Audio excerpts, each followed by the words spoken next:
Basketball lovers, good day para sa inyong PBA updates.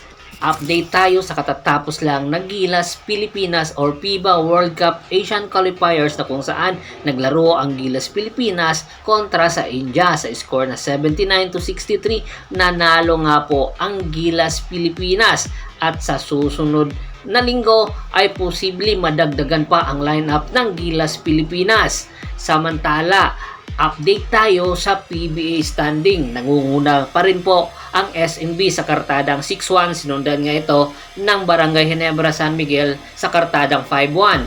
At pangatlo, ang Blackwater Bossing sa kartadang 4-1. Marami ang nagulat sa ipinapakita nga ng Blackwater Bossing. Samantala, ang pang-apat ay Tropang Giga Radar sa kartadang 7-2, Magnolia 4-3, Enlix 4-3, Meralco 3-3, Northport 2-5, Phoenix Fuel Masters 2-5, Converge 2-5, Rain or Shine Elasto Painters 1-5 at ang pinakahuli ang Terra Perma Jeep na hanggang ngayon walang panalo at 6 na talo dahil nga sa pagkasunod-sunod na pagkatalo ng Northport Batangpier, 5 sunod-sunod na pagkatalo at hanggang ngayon wala pang positive na napapakita ang Northport Batangpier at marami ang nagsasabi dapat na daw palitan na ang coaching staff, especially ang head coach sa si Coach Pido Harencio. Simula nang pumasok si Coach Pido Harencio sa Northport Batangpier at sa Global Port, hindi pa ito nakikitaan ang Northport Batangpier na isang playoff contender. Napakalakas ng Northport Batangpier, especially nung nandoon pa sa kanila si Stanley Pringle, Christian Standhardinger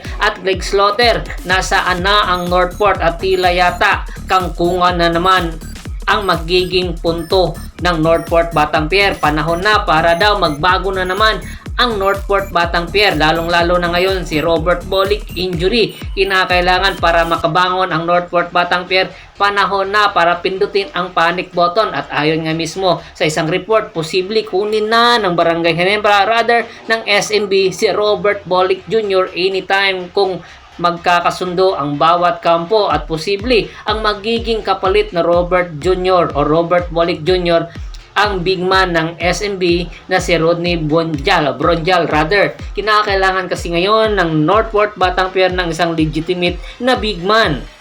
Oo, 6'5 lang ang height ni Rodney Bronjal pero isa ito sa mga veterano ngayon na big man na PBA at posible magiging katapat or magiging defender ng iba't ibang team, especially kay Junmar Pardo. Alam niya gamitin kung paano, alam niya rather didepensahan ang mga big man na veterano ngayon sa PBA at maganda ang ipinapakita nga ni Rodney Bronjal sa Northport rather sa SMB at marami nga nagsasabi panalo dito ang SMB dahil nga si Rodney Bronjal nakuha nga nila sa free agent market at posible daw mayroon pa makakasama si Rodney Bronjal para mapunta sa Northport Batangpier at ito nga ang kanilang bagong asset na guard na si Simon Enciso. Nakuha nga si Simon Enciso sa Terra Perma Jeep.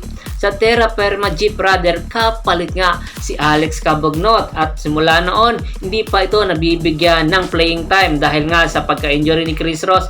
Unti-unti itong pinapakita na karapat dapat siya sa SMB pero alam natin na marami ang nagsasabi simula ng kunin si Rodney Bronjal at Simon Enciso, hindi nga ito magtatagal sa SMB dahil trade asset nga lang ang mga nasabing player at ito na nga dahil nga mukhang magkakatotoo ang mga sinasabi ng mga legitimate natin mga source dahil si Robert Bolick Jr. talaga ang target ng SMB simulat sa pulpa at posible magkatandem si Robert Bolick Jr. sa SMB kasama si CG Perez. Maganda ang magiging tandem ng dalawang nasabing wingman rather guard ng SMB na si CG Perez at si Robert Bolick Jr. Kung sakaling magkasundo na ang SMB at ang Northport, tuloy-tuloy na si Robert Bolick sa SMB at tiyak mas lalong lalakas ang lineup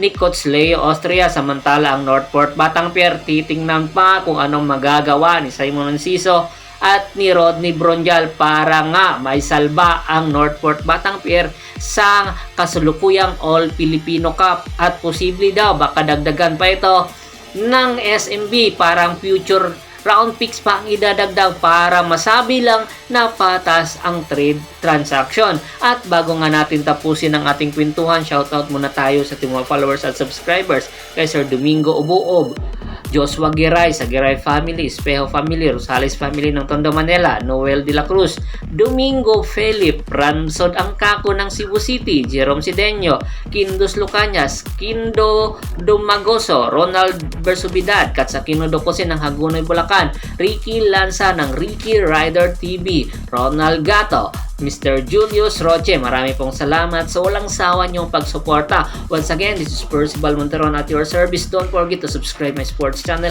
at don't forget to click the notification bell button para nga maging updated palagi sa kwentuhan. At paki-like na rin po. Hanggang sa muling kwentuhan, maraming salamat po.